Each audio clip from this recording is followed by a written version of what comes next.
마가가 전한 거룩한 순환복음입니다. 과월절 이틀 전, 무교절 이틀 전이었다.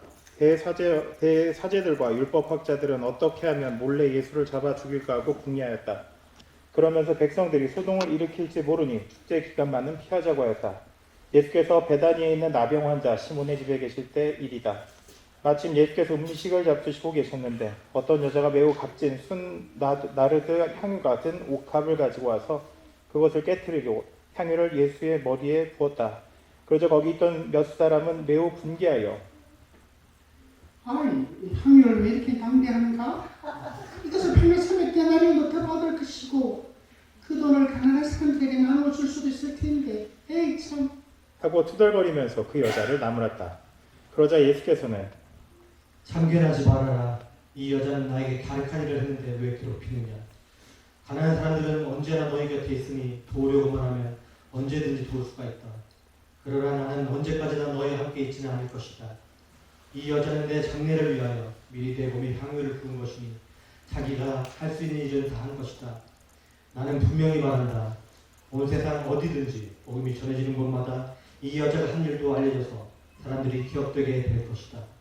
하고 말씀하셨다. 그때 12제자의 하나인 가룟 사람 유다가 대사제들을 찾아가서 예수를 넘겨주겠다고 하였다. 그들은 유다의 말을 듣고 기뻐하며 그에게 돈을 주겠다고 약속하였다. 그래서 유다는 예수를 넘겨줄 기회만 엿보고 있었다. 무교절 첫날에는 과월절 양을 잡는 풍습이 있는데 그날 제자들이 예수께 선생님께 드릴 과월절 음식을 저희가 어디서 차렸으면 좋겠습니까? 하고 물었다. 예수께서는 제자 두 사람을 보내시며 성 안에 들어가면 물동이에 물을 길어가는 사람을 만날 터이니 그를 따라가거라. 그리고 그 사람들이 들어가는 집의 주인에게 우리 선생님이 제자들과 함께 과활절 음식을 나눌 방이 어디 있느냐고 하십니다 하고 말하여라. 그러면 그가 이미 자리가 다 마련된 큰 2층 방을 보여줄 터이니 거기에다 준비해 놓아라. 하고 말씀하셨다. 제자들이 떠나 성 안으로 들어가 보니 과연 예수께서 말씀하신 대로였다. 그래서 거기에다 과월절 음식을 준비하였다. 날이 저물자 예수께서 12제자를 데리고 그 집으로 가셨다. 그들이 자리에 앉아 음식을 나누고 있을 때 예수께서 나는 분명히 말한다. 너희 가운데 한 사람이 나를 배반할 터인데 그 사람도 지금 나와 함께 먹고 있다. 하고 말씀하셨다. 이 말에 제자들은 근심하여 저마다 저는 아니겠지요? 하고 물었다. 진 아니겠지. 예수께서는 그 사람은 너희 12 중에 하나인데 지금 나와 한 그릇의 빵을 적시는 사람이다. 사람의 아들은 성서에 기록된 대로 죽을 터이지만 사람의 아들을 배반할 그 사람은 참으로 불행하구나. 그는 차라리 세상에 태어나지 않았더라면 더 좋았을 뻔했구나. 하고 말씀하셨다. 그들이 음식을 먹고 있을 때 예수께서 빵을 들어 축복하시고 제자들에게 떼어 나눠 주시며 받아 먹어라. 이것은 나의 몸이다. 하고 말씀하셨다. 그리고 잔을 들어 감사 기도를 드리신 다음 제자들에게 건네시며 그들은 잔을 돌려가며 마셨다. 그때 예수께서 이렇게 말씀하셨다. 이것은 나의 피다. 많은 사람들을 위하여 내가 흘리는 계약의 피다. 잘 들어두어라. 하나님 나라에서 새 포도주를 마실 그날까지 나는 결코 포도로 빚은 것을 마시지 않겠노라. 그들은 찬미의 노래를 부르며 올리브산으로 올라갔다. 예수께서 제자들에게 내가 칼을 들어 목자를 치리니 양떼가 흩어지리라. 기록되어 있는 대로 너희는 모두 나를 버릴 것이다. 그러나 나는 다시 살아나서 너희보다 먼저 갈릴레아로 갈 것이다. 하고 말씀하셨다. 그러자 베드로가 나서서 아이고, 모든 사람이 주님을 버릴지라도 저는 주님을 절대 버리지 않겠습니다. 하고 말하였다. 예수께서는 베드로에게 내 말을 잘 들어라. 오늘 밤 닭이 2번 울기 전에 너는 3번이나 나를 모른다고 할 것이다. 하셨다. 그러자 베드로는 더욱 힘주어 주님과 함께 죽는 한이 있더라도 결코 저는 주님을 모른다고 안 할 겁니다. 하고 장담하였다. 다른 제자들도 다 같은 말을 하였다. 그들은 겟세마네라는 곳에 이르렀다. 예수께서 제자들에게 내가 기도하는 동안 여기 앉아 있어라. 하시고 베드로와 야고보와 요한만을 따로 데리고 가셨다. 그리고 공포와 번민에 쌓여서 내 마음이 괴로워 죽을 지경이니 너는 여기 남아있어 깨어 있어라. 하시고 조금 앞으로 나아가 땅에 엎드려 기도하셨다. 할 수만 있다면 순환의 시간을 겪지 않게 해달라고 하시며 아버지께서는 무엇이든 다 하실 수 있으시니 이 잔을 나에게 거두어 주소서. 그러나 제 뜻대로 마시고 아버지의 뜻대로 하소서. 하고 말씀하셨다. 이렇게 기도하시고 나서 제자들에게 돌아와 보시니 그들은 자고 있었다. 그래서 베드로에게 시모나, 자고 있느냐? 단 한 시간도 깨어 있을 수 없단 말이냐? 유혹에 빠지지 않도록 깨어 기도하라. 마음은 간절하나 몸이 말을 듣지 않는구나. 하시고 다시 가셔서 같은 말씀으로 기도하셨다. 그리고 다시 돌아와 보니 그들은 여전히 자고 있었다. 그들은 너무나 졸려 눈을 뜨고 있을 수가 없었던 것이다. 그들은 무슨 말을 해야 할지 몰랐다. 예수께서 세 번째 다녀오셔서 아직도 자고 있느냐? 아직도 쉬고 있느냐? 그나마 그만하면 넉넉하다. 자 때가 왔구나. 사람들의 아들이 죄인들 손에 넘어가게 되었다. 일어나 가자. 나를 넘겨줄 자가 가까이 와 있다. 하고 말씀하셨다. 예수의 말씀이 채 끝나기도 전에 12제자의 하나인 유다가 나타났다. 그와 함께 대사제들과 율법학자들과 원로들이 보낸 무리가 칼과 몽둥이를 들고 떼지어 왔다. 그런데 배반자는 그들과 미리 암호를 짜고 내가 맞추는 사람이 바로 그 사람이. 붙잡아서 놓치지 말고 끌고 가시오. 고 일러 두었던 것이다. 그가 예수께 다가와서 오, 라비야. 하고 인사하면서 입을 맞추자 무리가 달려들어 예수를 붙잡았다. 그때 예수와 함께 서 있던 사람 하나가 칼을 빼어 대사제의 종의 귀를 쳐서 잘라버렸다. 그것을 보시고 예수께서 무리에게 이렇게 말씀하셨다. 칼과 몽둥이를 들고 잡으러 왔으니 내가 강도란 말이냐? 너희는 내가 전에 날마다 성전에 같이 있으면서 가르칠 때에는 나를 붙잡지 않았다. 그러나 오늘 이렇게 된 것은 성서의 말씀이 이루어지기 위한 것이다. 그때 제자들은 예수를 버리고 모두 달아났다. 몸에 고운 삼배만을 두른 젊은이가 예수를 따라가다가 사람들에게 붙들리게 되었다. 그러다 그는 삼배를 버리고 알몸으로 달아났다. 그들이 예수를 대사제에게 끌고 갔는데 다른 대사제들과 원로들과 율법학자들도 모두 모여들었다. 베드로는 멀찍이 떨어져서 예수를 뒤따라 대사제의 관저 안뜰까지 들어가서 경비들 틈에 끼어 앉아 불을 쬐고 있었다. 대사제들과 온 의회는 예수를 사형에 처할 만한 증거를 찾고 있었으나 하나도 얻지 못하였다. 많은 사람이 거짓 증언을 하였지만 그들의 증언은 서로 일치하지 않았던 것이다. 그러자 몇 사람이 일어나서 이렇게 거짓 증언을 했다. 우리는 이 사람이 나는 사람의 손으로 지은 이 성전을 헐어버리고 사람의 손으로 짓지 않은 새 성전을 4월 안에 세우겠다 하고 큰 소리 치는 것을 돈 내리 있었지요.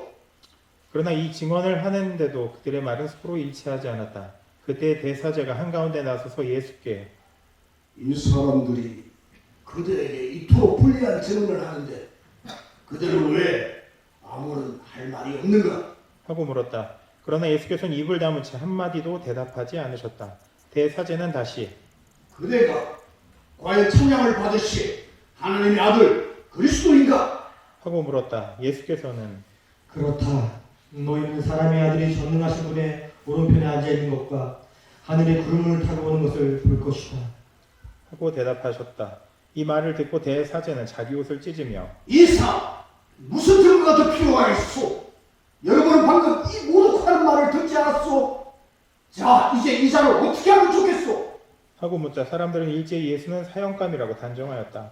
어떤 자들은 예수께 침을 뱉으며 그의 얼굴을 가리고 주먹으로 치면서 자 누가 때리는지 알아맞혀 보랴?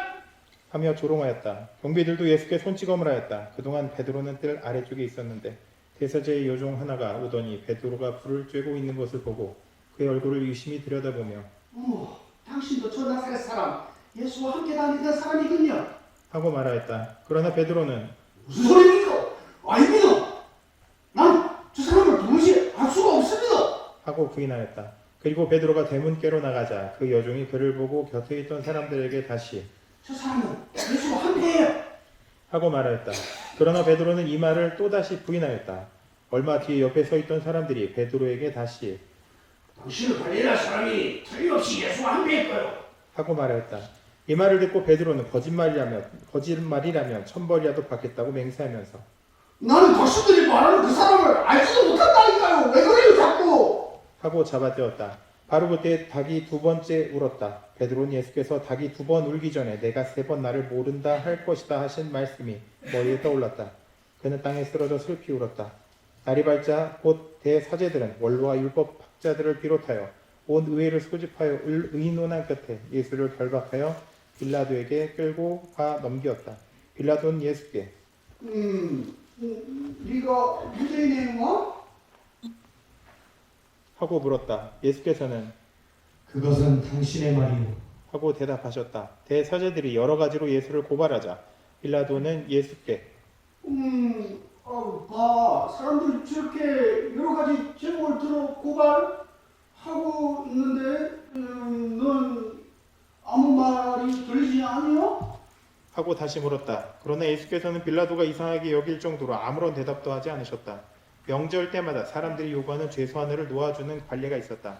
마침 그때 반란을 일으키다가 사람을 죽이고 감옥에 갇혀있던 폭도들 가운데 바라바라는 사람이 있었다. 군중은 빌라도에게 몰려가서 전례대로 죄수하나를 놓아달라고 요구하였다. 빌라도가 그들에게 여러분 유대인의 왕 놓아달라는 것이에요? 하고 물었다. 빌라도는 대사제들이 예수를 시기한 나머지 자기에게 끌고 왔다는 것을 알고 있었던 것이다. 빌라도의 말을 듣는 대사제들은 군중을 선동하여 차라리 바라바를 놓아달라고 청하였다. 빌라도는 다시 군중에게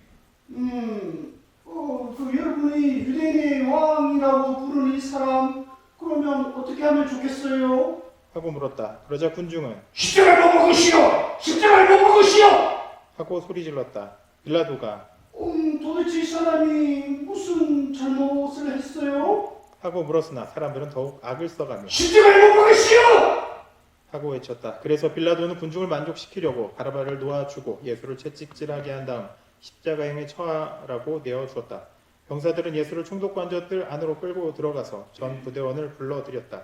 그리고 예수께 자주색 옷을 입히고 가시관을 엮어 머리에 씌운 다음 유대인의 왕 만세! 유대인의 왕 만세! 하고 외치면서 격리하였다. 또 갈대로 예수의 머리를 치고 침을 뱉으며 무릎을 꿇고 경배하였다. 이렇게 희롱한 뒤에 그 자주색 옷을 벗기고 예수의 옷을 도로 입혀서 십자가에 못 박으려 끌고 나갔다. 그때 마침 알렉산더 루포의 아버지 시몬이라는 기레네 사람이 시골에서 올라오다가 그곳을 지나가게 되었는데 병사들은 그를 붙들어 억지로 예수의 십자가를 지고 가게 하였다. 모두 일어서 주시기 바랍니다.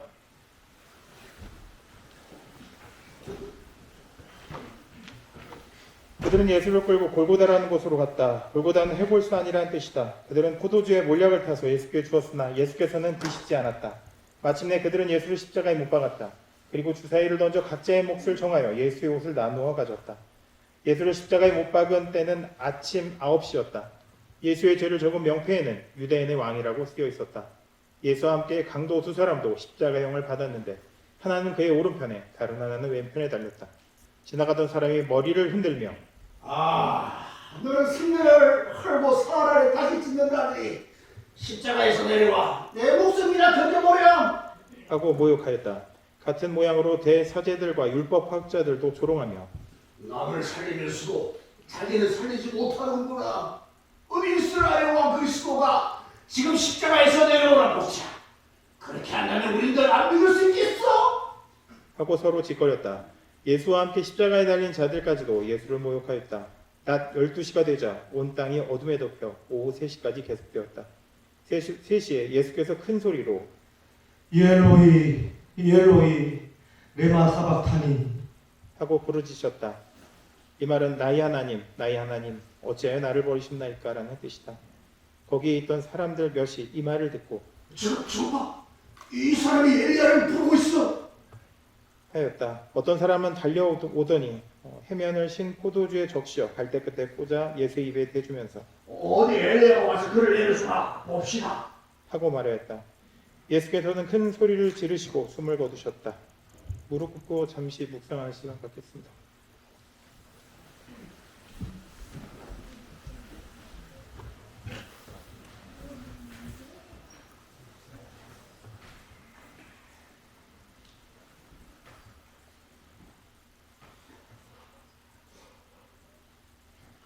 그때 성전 휘장이 위에서 아래로 두 폭으로 찢어졌다. 예수를 지켜보고 서 있던 백인 대장이 예수께서 그렇게 소리 지르고 숨을 거두시는 광경을 보고 이 사람이야말로 정말 하나님의 아들이었구나 하고 말하였다.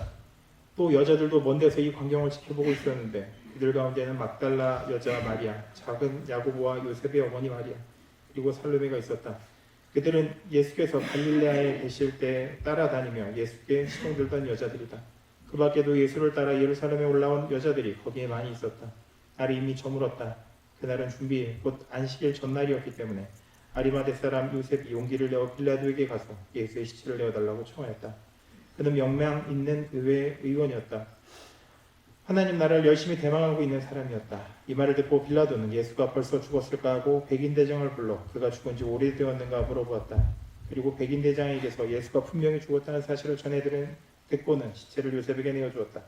요셉은 시체를 내려다가 미리 사 가지고 온 고운 배로 싸서 바위를 파서 막은 이 무덤에 모신 다음 큰 돌을 굴려 무덤 입구를 막아놓았다. 막달라 여자 마리아와 요셉의 어머니 마리아가 예수를 모신 곳을 지켜보고 있었다. 이것은 주님의 복음 말씀입니다.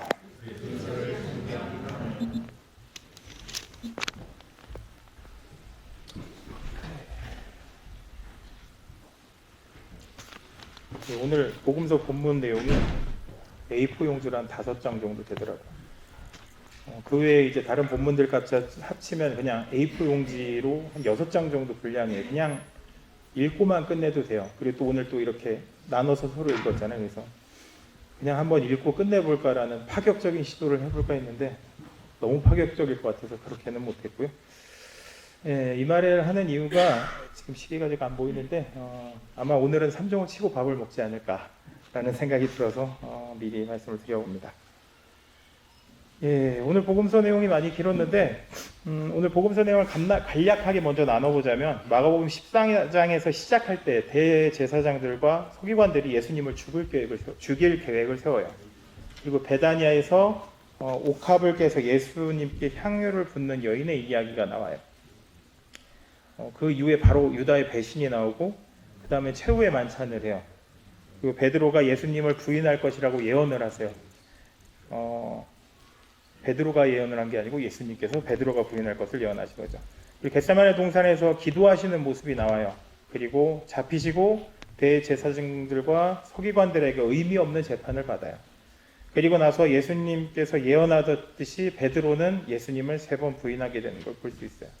이후에 빌라도와 대면을 하시고 판결받고 세상 사람들의 조롱과 핍박을 받고 그리고 십자가에서 죽으시고 무덤에 장사되는 것이 오늘 복음서의 전반적인 흐름이에요. 이 복음서 내용이 그 14장, 15장 2개의 장인데 쭉 내용을 대략 훑어보니까 한 못해도 12개 정도의 설교를 만들 수 있는 분량인데 12개면 30분씩 설교한다면 6시간 설교할 수 있는 건데 제가 그렇게 하고 싶지 않고 제가 피곤할 것 같아서 그리고 한동안 묵상을 하면서 제가 준비했던 내용들이 있어요. 이 말씀을 계속 묵상하면서 준비했는데 설교에 하나도 안 넣었어요. 넣지 않았다기보단 넣지 못했어요. 원고를 작성했는데 준비했던 묵상 내용이 이제 들어가지가 않는 거예요. 그래서 결국 그냥 다 빼버렸는데 아마 그 내용이 다 들어갔으면 그 작년 2월 달에 제가 꼰대 설교를 한번 한 적이 있었는데 그때 많은 분들이 어려움을 표현하셨어요. 불편한 마음을 표현하셨는데 아마 그거보다 더 불편한 설교가 나오지 않았을까 예상이 되는데 다행히도 안 넣었습니다. 제가 여기서 여러분에게 질문을 던져보겠습니다. 예수님 만나보신 적 있으십니까? 아무런 대답을 안 하시면 제가 보통 원고를 작성하면 디테일하게 작성할 때 있어요. 이렇게 막 지문을 써놓듯이 이렇게 제가 질문을 딱 하고 옆에 가로하고 잠깐 기다리고 예라고 대답하면 뭘 한다 뭐 이런 식으로 써놓는데 대답을 안 하시면 제가 이대로 할 수가 없는 거예요. 예수님 만나보셨습니까? 네. 사람으로 오신 예수님 만나보셨습니까? 네. 이렇게 이해하시면 제가 바로 거짓말이라고 얘기하는 걸로 이렇게 써놨는데 호응이 안 되네요. 우리가 만약에 그 사람으로 오신 예수님을 직접 만나봤습니다라고 이야기한다면 그 사람이 2000년을 살지 않은 다음에는 방법이 없겠죠. 우리가 만났다고 하는 예수님은 사람으로 오신 예수님을 직접 대면하지 못했어요. 우리는 직접 대면하지 못했고 말 그대로 우리가 뭐 잘 알고 있는 기독교에 가장 지대한 영향을 끼친 바울조차도 예수님을 육신의 모습으로 오신 예수님을 직접 대면하지 못했어요. 뭐 혹시 길 가다 봤을지 모르지만 우선 직접적으로 대면하지 못했어요. 사도 바울도 그 이후에 예수님을 만나게 되는 것, 어떻게 보면 영적인 만남이 우선된다라고 볼 수 있겠죠. 우리들도 예수님을 만났다라고 하지만 그건 실질적으로 나와 육신을 가지고 있는 예수님이 1대1로 눈으로 마주하고 만난 적은 없었어요.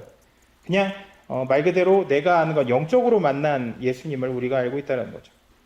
근데 우리가 직접 만나지도 못한 예수님을 어떻게 알게 됐고 믿게 됐을까요?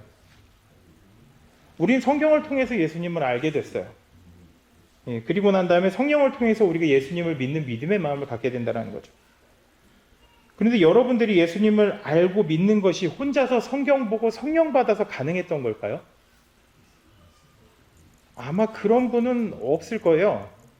여러분들이 성경에 나오는 예수님을 알게 된 것은 누군가가 성경에 나오는 예수님을 가르쳤기 때문에 알게 된 거예요. 그리고 여러분이 성령을 받은 것도 여러분들이 성령 받기를 간구하면서 함께 기도하고 옆에서 도와줬던 사람들이 있었을 거라는 거예요. 어떤 분은 사도 바울이 예수님을 만난 것을 직접적으로 만났다라는 표현을 해요.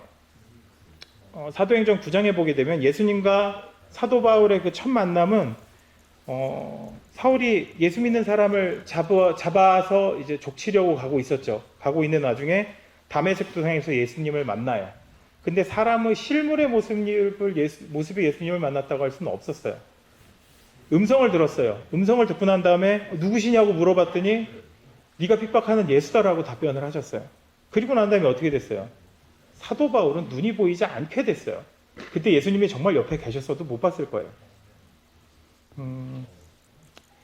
이제 바울 신학 하시는 분들이 늘 얘기하는 게 어떤 부분이냐면 바울에 대해서 바울 신학을 얘기할 때 정의할 때 무슨 얘기를 하시면 사도 바울이 예수님을 인지하고 믿게 된 시점에 대한 이야기를 많이 해요. 그럼 뭐라고 얘기하냐면 다메섹 도상에서 예수님을 모두 만나는 그 순간 사도 바울은 모든 기독교의 정수를 그 순간 얻었다라는 표현을 쓰시는 경우들이 많은데 전 그거에 대해서 좀 의문을 던져봐요. 물론 사도 바울은 예수님을 잘 알았어요. 왜 잘 알았을까요? 지금 그 신천지나 이단에 대해서 더 잘 알고 있는 사람은 거기 소속된 사람이 아니고 그들을 찾고 그들에 대해서 대비하는 이단 연구소 분들이 거기 있는 사람들보다 더 자세히 알아요. 왜 그러냐면 이단에게 그들의 잘못된 것을 알려주고 그들을 빼오기 위해서나 아니면 그들의 잘못된 것을 지적하기 위해서 더 철두철미하게 공부를 하거든요. 사도 바울은 그런 사람이에요. 당시 유대교의 이단이라고 볼 수 있었던 그리스도인들을 잡아내기 위해서 예수라는 사람에 대해서 그리고 그 당시에 기독교라는 거에 대해서 더 철두철미하게 준비되어 있었던 사람일 거예요. 지식적으로 예수를 알고 있었던 사람이에요. 그 전에. 그렇지만 믿음은 없었다라는 거죠.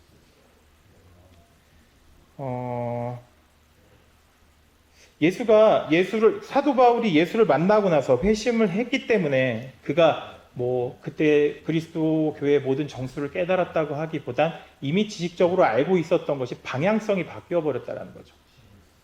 그가 회심하는 그 순간, 그 안에 성령이 임해서 회심하는 그 순간 그렇게 되었을 거라는 거예요. 그리고 여기 한 사람이 나와요. 사도 바울과 예수님의 만남의 관계 가운데 한 사람이 누구냐면 아나니아라는 사람이 나와요. 예수님의 제자 아나니아라고 나와요. 그 사람에게 예수님께서 뭐라고 얘기하셨냐면 야, 저희 가면 그 사울이라는 애가 앞도 못 보고 헤매고 있을 거야. 가서 좀 도와줘. 눈도 좀 뜨게 해주고 좀 챙겨줘라. 라고 해요. 그때 아나니아는 뭐라고 얘기했을까요? 알겠습니다 했을까요? 아니에요. 주님, 걔 저 잡으러 온 사람인데 걔 앞으로 제가 왜 갑니까? 라고 반문을 던져요. 그렇지만 예수님께서는 가라고 거듭 이야기하신다는 거죠.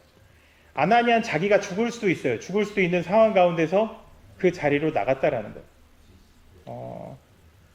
그것만 해도 어떻게 보면 참 아나니아라는 사람이 대단한 부분이 있기는 해요. 그래서 저 원래 예수원 들어왔을 때 신명 본인이 원하는 것도 받을 수 있다고 해서 원래 아나니아라는 신명을 받아볼까라는 고민을 살짝 했는데 사람들과 얘기하면 얘기할수록 이 아나니아를 아는 사람은 별로 없고요.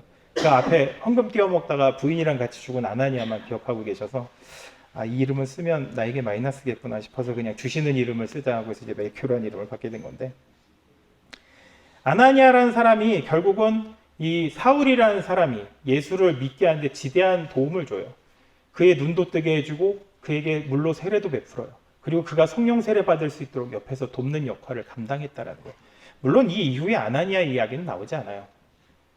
나오진 않지만 아나니아가 이 사울이라는 사람, 지금의 사도 바울과 이 교회 사이를 연결하는데 지대한 역할을 했어요. 아마 이 아나니아라는 사람이 존재하지 않았다면 우리가 알고 있는 사도 바울이라는 사람은 존재하기 어려웠을 거예요. 이렇게 바울에게는 예수님을 직접 만났던 아나니아라는 제자를 통해서 예수님을 만날 수 있는 기회가 되었다라는 거죠. 그래서 이 땅에서 예수님의 참된 모습을 깨달아 알고 배울 수 있게 되었다라는 거예요. 지금의 교회, 그리고 우리가 이제 예수님을 알고 믿을 수 있게 된 것은 결국 믿음의 선배들이 있었기 때문에 가능했다라는 거예요. 자신의 모습을 가르치고 보여준 예수, 그리고 예수 그리스도의 모습을 봤던 그 제자들이 계속 내려가면서 그렇게 수많은 믿음의 선배들을 통해서 우리가 예수 그리스도를 직접적으로 보지 못했지만 알게 되고 믿게 되었다라는 거죠. 그런 믿음의 선배들, 시작을 찾아가면 누가 나올까요? 오늘 복음서에 나오는 제자들이 나올 거예요. 그 사람들 잘났나요? 뛰어났나요? 오늘 마가복음 14장에서 15절 내용만 봐도 참 처참하죠. 예수님께 비싼 향유를 부었다고, 그거 아깝다고 막 난리를 치던 게 제자들의 모습이에요. 예수님께서 말씀하셔도 자기 고집 있어가지고 아니라고 빡빡 우기면서 자기 절대 예수님 배신 안 한다고, 그러다 결국은 예수님 잡혀가는 순간 도망가던 베드로의 모습이에요. 겟세마네 동산에서 예수님께서 너무 고통스러워서 기도하고 있는데 돕지는 못할 만큼 옆에서 그냥 잠만 자던 그 모습이 그 제자들의 모습이라는 거예요. 예수님께서 잡히시던 그 순간 도망가기에 바빴던 것이 제자들의 모습이라는 거예요. 안타깝게도 우리의 믿음의 근간, 시작점은 이런 초라하고 찌질한 사람들이었어요. 옥합을 깨뜨려서 향유를 부어버린 것을 보고 그거 팔았으면 300데나리온 가지고 그거 가지고 가난한 사람을 도와주지라고 하면서 분노했던 그 모습. 그런 모습을 가진 제자들에게 예수님께서 말씀하셨던 게, 야, 날 위해서 하는 게 그렇게 아깝냐? 난 이제 곧 죽을 거야. 그런 날 위해서 장례를 미리 준비해 준 건데 그게 그렇게 아깝냐? 그리고 너희 주변에 가난한 자들, 니들이 원할 때 아무 때나 도와줄 수 있어. 그런데 난 이제 니들 옆에 없을 거야 라는 말씀을 하십니다. 그런 의미에서 주변의 가난한 자들을 위해서 우리가 얼마나 돕고 있나요?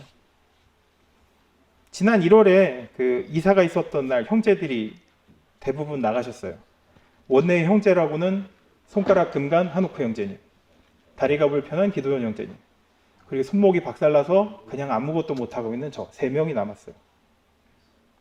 점심상을 차리는데 자매님들이 한 분도 안 도와주셨어요. 다 여기 쪼르륵 앉아만 계시지 아무도 도와주지 않았어요. 그때 마음 진짜 많이 상했어요. 야, 너무하다. 몸이 가난한 이 세 형제를 돕는 사람이 없단 말인가. 자매님, 아무도 없으셨어요. 자매님.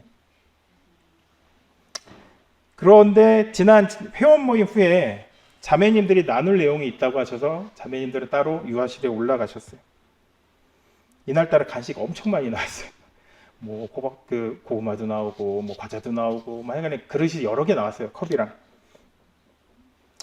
근데 이제 정리해서 밀어놓고 나서 보니까 형제님들은 단 한 분도 설거지를 안 들어가시더라고요. 형제님들 안 들어가셨어요. 그래서 그냥 저도 가려고 했어요. 근데 갑자기 그 가난한 자를 돕지 않는 제 모습이 떠오르는 거예요. 내가 자매님들에 대해 원망하고 불평하던 그때의 모습이 떠오르면서 아, 이건 아닌 것 같다고 해서 혼자 설거지를 했어요. 제 자랑을 하는 거예요. 네. 이렇게 우리도 못난 제자들과 별로 다를 바 없는 존재라는 거예요.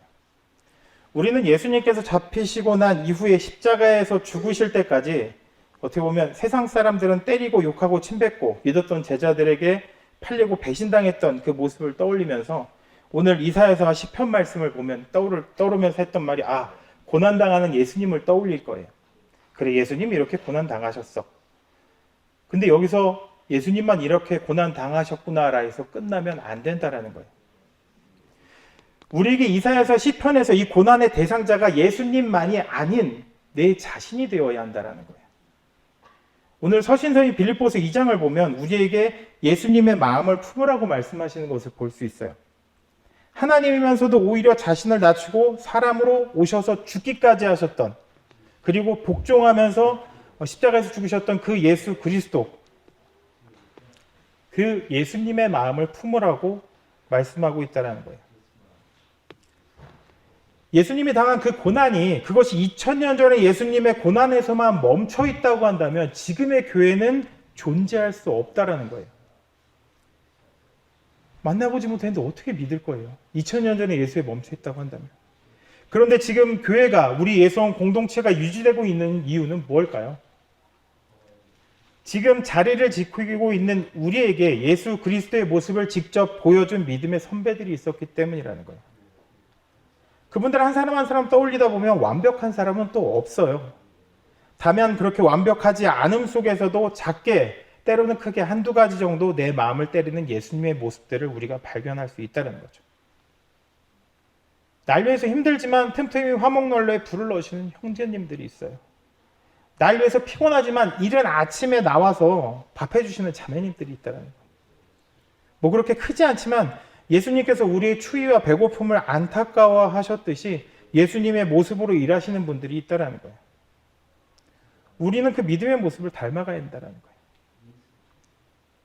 전 예수원에 처음 왔을 때 솔로몬 형제님 모습을 보면서 물론 솔로몬 형제님 스스로 늘 얘기하시는 게 자기 옛날에 막 혈기 막 있고 막 이런 얘기 하시긴 하지만 제가 왔을 때는 그런 혈기를 드러내시는 경우는 거의 없으셨고 그냥 늘 묵묵히 어디선가 무언가 하고 계세요. 바닥을 쓸고 계실래 왜 쓰세요? 라고 하면 여기가 미끄러워서 사람들 미끄러질까봐 흙을 쓸어낸다고 얘기를 하세요. 낙엽도 막 모으고 계세요. 뭐 하세요? 낙엽 모아서 저기 그 잔반 넣는데 갖다 놔야 돼서 한다고 얘기하세요. 우리가 하지 않는 일, 힘들고 어려워하는 일, 때로는 우리가 잊고 있다가 때로는 그것으로 인해서 문제가 생길 만한 것들, 그런 요소에서 일을 하시는 분들이 있다라는 거예요.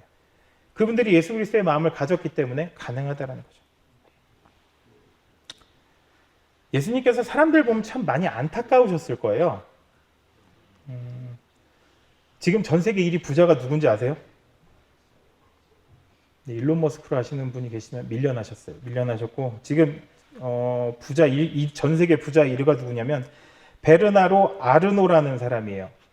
LVMH라는 회사의 대표인데 어딘지 전혀 모르겠죠. 누군지도 모르겠고. 루이비통 아시죠?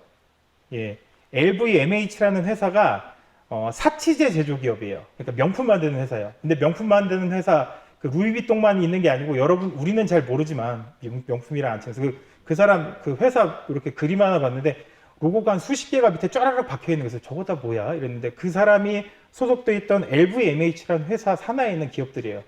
그게 다 명품 회사예요. 우리는 모르지만 강남 가면 와 하는 그런 명품을 만드는 회사예요. 우리랑 별로 친분 관계는 없지만 하여간에 그 사람이 돈 제일 많이 갖고 있는 사람이 되는데 그 사람이 가진 돈이 2265억 달러예요. 우리 돈으로 환산하면 한 300조 좀 넘어요. 대단한 사람이잖아요. 근데 하나님의 기준으로 그 사람 보면 어떨까요? 가난한 사람이에요. 그렇잖아요. 하나님의 기준으로 보면 그 사람 가난한 사람이에요. 우리랑 별반 다를 거 없는 사람이라는 거죠. 가난의 원말은 그 한글이 아니고 한문으로 갓난이라는 거예요. 어려울 간자에 어려울 난자가 합쳐진 단어가 가난이에요. 어렵고 어려운 사람이라는 뜻이죠. 세상에 있는 사람들은 모두 그렇게 가난한 사람이에요. 그래서 우리가 그 가난한 사람을 돌봐야 된다는 거죠. 그런데 그런 가난한 사람들을 돕다 보면 우리가 칭찬만 받을까요? 하지만 그렇지 않아요. 예수님도 가난한 사람을 돕기 위해서 이 땅에 오셨어요. 오셨지만 예수님 욕먹고 모욕당하고 맞고 마지막에 죽기까지 하셨어요. 가난한 사람을 돕는다라는 건 어떻게 보면 참 위험한 행동이라는 거죠. 제가 늘 얘기하는 게 배려는 주는 것이지 받는 것이 아니라는 말을 제가 많이 해요. 내가 여유가 있다면 여유가 있는 사람은 가난한 사람을 도울 수 있어요. 하지만 여유가 없다면 가난한 사람 돕기 어렵다라는 거예요. 그런데 가난한 사람이 여유 있는 사람에게 강제로 나를 배려해 주세요라고 얘기한다면 그건 배려라고 할 수 없다라는 거죠. 배려를 받다 보니까 그걸 권리로 착각하고 자신의 권리인 양 달라고 요구한다라는 거예요. 잘못된 행동이지만 세상은 그렇다라는 거예요. 제가 옛날에 모교회 사역할 때 하루에도 노숙자분들이 몇 번씩 와요. 그리고 그분들에게 1,000원씩 드렸어요. 1,000원씩 드려서 보냈는데 뭐 제가 해줄 수 있는 게 당장 그거밖에 없었어요. 뭐 그때 뭐 전도서 사역할 때 뭐 사례를 많이 받는 것도 아니고 제가 막 퍼줄 수도 없었기 때문에 오시는 분들 주머니에 있는 1,000원짜리 한 장씩 드렸어요. 그러다 어느 날 제 주머니에 1,000원 한 장이 없었던 때도 있었어요. 근데 노숙자분이 오셨어요. 그래서 죄송한데 오늘은 제가 돈이 없네요 라고 해서 돌려보내려고 했는데 그분이 저에게 뭐라고 얘기했을까요? 왜 없냐고, 1,000원도 없어요 라고 하면서 따지는 거예요. 그 1,000원을 달라고 하는 거였어요. 근데 멍하니 있다, 이 사람이 나한테 돈을 맡겨놨나? 왜 이렇게 행동을 하지? 라는 생각이 들었던 거예요. 어느 순간 이분에겐 내가 늘 줬던 그 1,000원이 배려가 아닌 자신의 권리로 바뀌어버렸다라는 거예요. 배려라는 이름으로 권리를 주장해서는 안 된다는 거죠. 저도 손목이 부서져서 움직이기가 어렵죠. 지금도 통증이 있어요. 움직이면 통증이 있는데 제가 12월 18일 날 다쳤어요. 그리고 벌써 3개월이 넘게 지났어요. 그래서 저는 많은 배려를 받고 있어요. 당번도 빠졌고 공동작업도 나가지 않고. 그런데 지난달 말쯤인가 멜기세덱 형제님이 저한테 오셔서 안당번과 화목당번을 넣겠다고 얘기했어요. 그때 제 마음이 어땠을까요? 화가 났어요. 내가 팔이 이렇게 됐는데 어떻게 나한테? 라는 마음이 들었어요. 그거와 동시에 딱 들었던 생각이 뭔지 아세요? 아, 내가 지금 배려를 권리로 생각하고 있구나 라는 생각이 문득 들었어요. 그래서 그냥 알겠다고 하고 받아들이고 안당번은 2번인가 했고 지금 오늘부터는 또 화목을 넣고 있어요. 예수님께서도 가난한 자를 배려하셨어요. 배려하셨고, 그렇지만 그 배려했던 그 가난한 사람들이 그 배려를 권리로 착각해버렸어요. 그리고 마지막엔 예수님을 때리고 욕하고 조롱하면서 죽음까지로 내몰았던 것이 그 가난한 자들의 모습이라는 거예요. 그 가난한 자들, 당시에 그 성난 군중들이기도 했던 그 모습들, 그 모습 가운데 또 예수님의 제자들도 있었다는 거예요. 그런데 그런 제자들이 성령을 통해서 변화돼요. 자신들에게 직접 가르쳤던 예수의 삶을 살게 되었다는 거예요. 그래서 그 제자 한 사람 한 사람이 예수님의 삶을 살면서 그가 예수가 되어서 다른 가난한 사람들을 만나줬다는 거예요. 또 그 사람들도, 그 가난한 사람들도 변화돼서 또 다른 가난한 사람들을 예수의 모습으로 만나 주었다는 거예요. 그렇게 2000년이 지난 지금까지도 그런 예수 그리스도의 삶이 이어져 오고 있다는 거예요. 그래서 그 믿음의 삶이 이어져 오고 있기 때문에 지금의 교회가 존재할 수 있게 되었다는 거죠. 가난한 자를 돕고자 하는 마음을 가진 예수님의 은혜와 하나님의 사랑, 그리고 성령님께서 우리와 코이노니하면서 우리도 예수가 되고 또 다른 제자들을 만들 수 있는 존재로 변화될 수 있었다라는 거예요. 그 결과가 지금 인류의 구원이라는 거죠. 고난주간 동안 생각해보면, 고난주간이 아니라 그 사순절 기간 동안 생각해보면 이번 사순절 기간 이제 마음이 어려운 일들이 참 많았어요. 뭐 몸도 아프긴 했지만 몸 아픈 거는 원래 그 전부터 아팠던 거라 괜찮았는데 마음이 어려워지고 마음이 힘들어지는 순간, 마음이 너무 고통스러웠던 순간들이 있었어요. 그래서 뭐 그때 본원에 있는 가족들이 있을 때 얘기했죠. 그냥 나가고 싶었다, 나갈까도 생각했었다라는 이야기를 했던 적이 있어요.